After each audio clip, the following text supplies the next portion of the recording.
What's up, guys? This is going to be a quick little instruction video to install the plate for the TF2 transfer case mount. If you want to get rid of this and you have the plate ordered from me, this is going to be how to install it. It can be installed two different ways that I know of. Could be installed more ways, but we're going to show you how to do this. I'm going to try and make this as simple as possible, but what you are going to see is me switching the video between this truck and my buddy's truck, just to kind of, I don't know, I guess give you the most amount of information possible. I'm trying to keep this video short and sweet, but bear with me because I don't have an exact stock TF2 to show you exactly what to do. But if you get one of these plates from us, you can, in fact, run the stock drivetrain. You can run the stock drive shafts.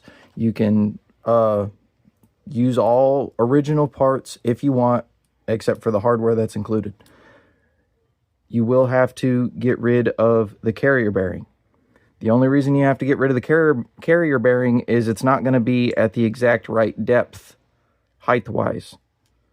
So you can still use this drive shaft like this. I don't know if anybody knows that or not, but it's not going to impede your drive line or anything like that. It's not going to warble around like crazy. You keep this bolted in the rear and you'll be just fine. So you can, in fact, use the stock drivetrain or drive shafts if you want, but you do have to get rid of this carrier bearing, which you will see that in the video of me taking it off my buddy's truck. You will see that. And then we'll go over the different ways to mount it on this truck. So that's your little introduction video. Start, and we'll go from there. I'm going to try and make this a continuous shot, guys.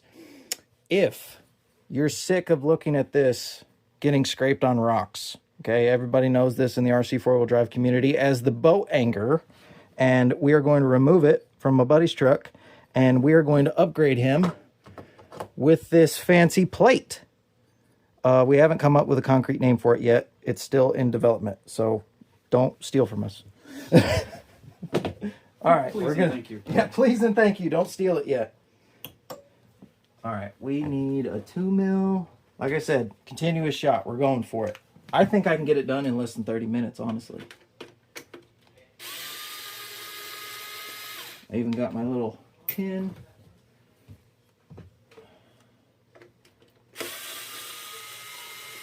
This should be a super easy modification. Now, you cannot just use your original hardware. We're going to completely elevate the transfer case, so you will need to supply different hardware and spacers depending on how high up you want your T-case to sit. And we'll go from there. Doing my pit crew speed. All right, let's get the battery out. If you guys want to see a video on how I made this, let me know. I'll make a video on it. You can make your own. All right, battery. We can put that back now. Magnetic. It's on there. And we do a little twist. Come on, off you go. There we go. Come on, wiggle. Unplug your lights. And body is gone. Nice and safe. All right, so first thing we're going to do, get rid of the battery straps. Now, we've already done the battery relocation. Like I said, you will have to relocate your battery to do this. Okay, so you can, in fact, still use your original battery tray mount if you want to, but you'll have to mount the plate underneath the frame rails. Mounting it above the frame rails will mess with the depth of this drive shaft if you want to continue to use this drive shaft. So you can, in fact, use this. I did not know that at the time. That's why I said that. But now I do. So if you mount the plate underneath right here, you can use your stock battery tray. Moving on. All right, now we are on to battery tray.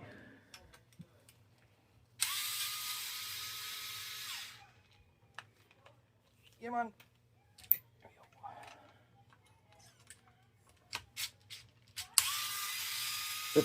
Surprisingly straightforward swap. At least I think it is.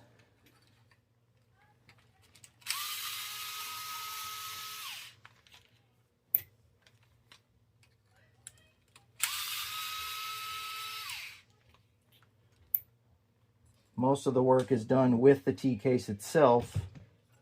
We have a, nope. Oh, your thingy. We'll have to redo that part. Let me, I got more double stick tape. Once I found out I was out, I was like, bruh, in the RC hobby, you need double stick tape. Like, that's a given.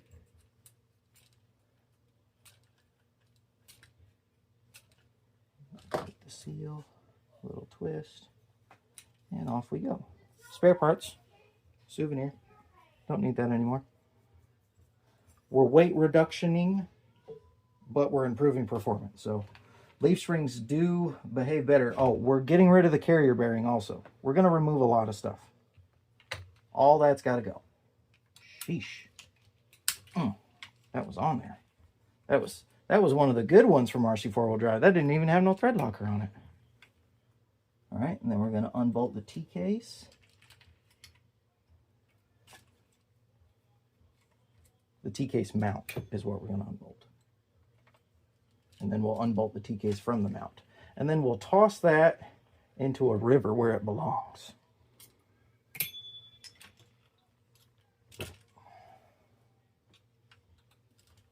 I don't know why RC4WD Drive hasn't updated their T-case mounts. I mean, they have that low profile one, but it's not really low profile.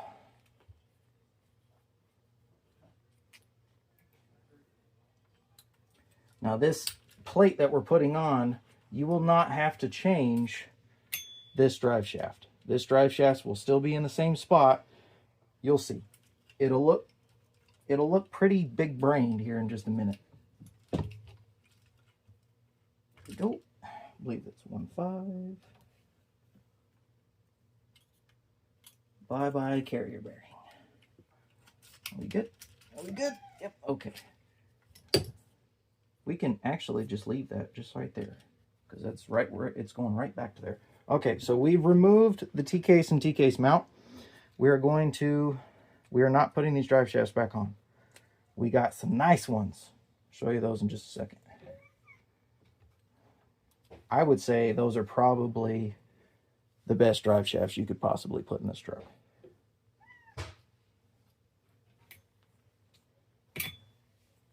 That means Incision should send me some money. All right, so we got our drive shafts off. Now we're going to unbolt the T-case. Things are on there, man. First time it's ever been disassembled. I can tell. That thing's like good. They put some Torx on there. All right, no more boat anchor. Never see the light of day again. We're going to clean this up, because it is still sort of an automotive part. We're not putting no gritty, grimy, nasty stuff back in, because we have to take this apart. Comes apart fairly easy. Shouldn't say that before I do it, but. All right. We got her fairly clean. If you look here, these are 1.5s. Basically what we're doing, your input shaft right here, and there's a gear ratio difference. We're going to take that input shaft and we're going to flip it around the other way to come through this pass-through. Right now there's nothing there. There's going to be the drive shaft is going to be on that side. Then we're going to mount it upside down with that plate. That's what we're doing.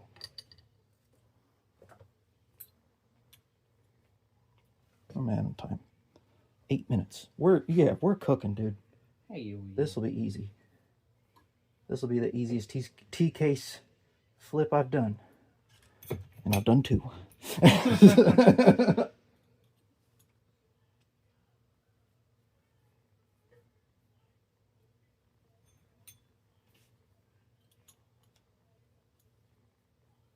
Well, worst case scenario, as far as careers go, apply for pit crew spot. Right?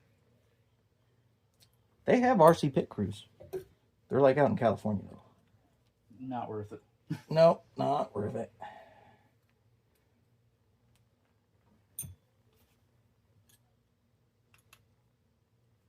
No. This is probably the most in-depth part of this whole thing, is not messing this part up. All we're doing is we're going to take the T-case, cover off. Hey, that looks pretty good. I thought I was going to have to clean that, but no, that's here. See, RC four-wheel drive does good on their seals. So here's what we're doing. We're going to push that in, and we're going to flip it around. That's it. Big brain move right there.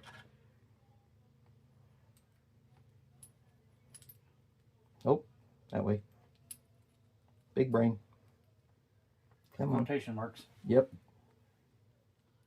Why is there a bearing in there? Oh, that's why. There. Double bearing. They put a double bearing in there. I didn't even notice that last time I took mine apart. Nice. Very cool. All right, so that's it. That's all we're doing. Now we're just going to put the thing back together, bolt that plate on, put the new drive shafts in, and we're golden. Instant ground clearance. Now on one-to-one stuff, you'd be tightening this in a star pattern. I do sometimes tighten my stuff in a star pattern, and I've found it makes absolutely zero difference on the little stuff. Do it on your big stuff. That is when it matters.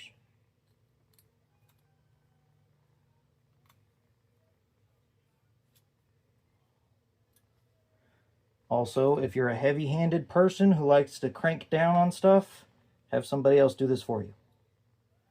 Because this is how tight you're supposed to tighten these bolts. That's it. Not an Ogadoga. Like 1/8 of an Ogadoga.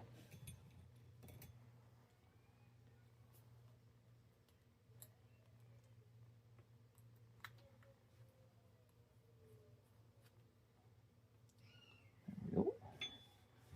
Where'd you go? There it is.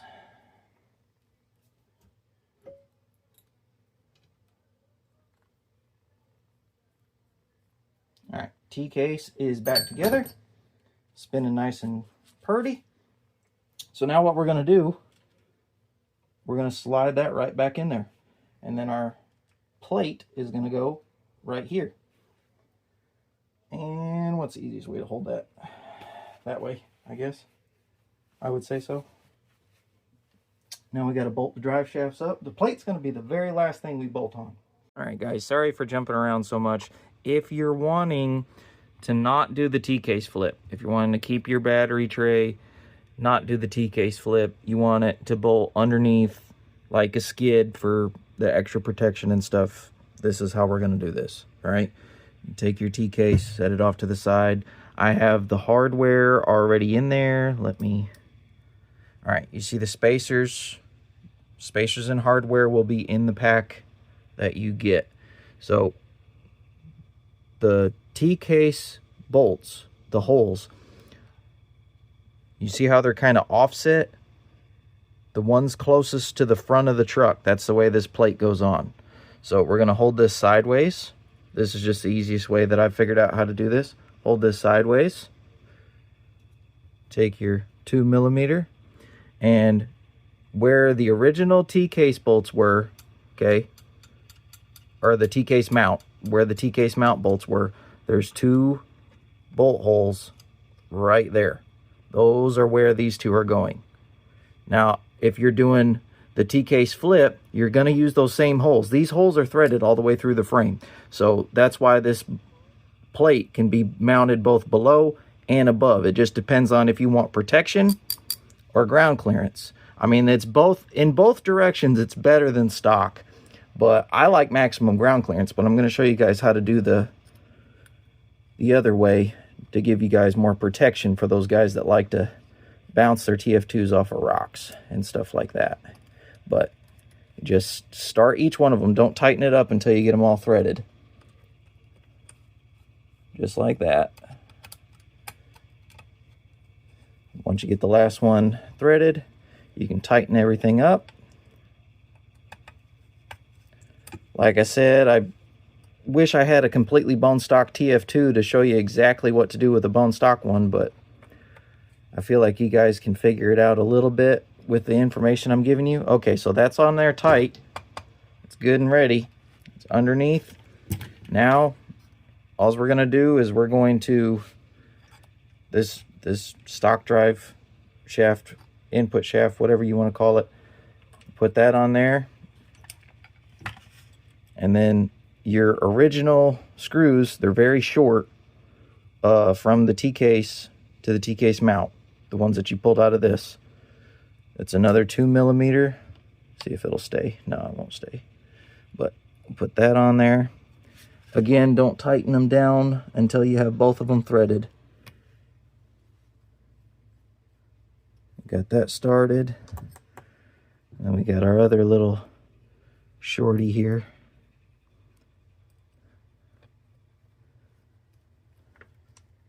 And there we go. Tighten that up. Tighten that up. And then you just put your drive shafts back in and you're ready to go. And like I said, you can use, I'll even show you in real time, you can use the stock drive shafts on these. We tried to make this plate as uniform as possible, if that's a real word. Try to make it work good is what we did. But you can put that on there. Not everybody's going to have a 1080 just dangling there like I am, but come on. Don't do what I'm doing. I'm just proving a point. If it'll let me prove the point. My 1080's in the way. Here, I'll show you a video. Stock rear drive shaft.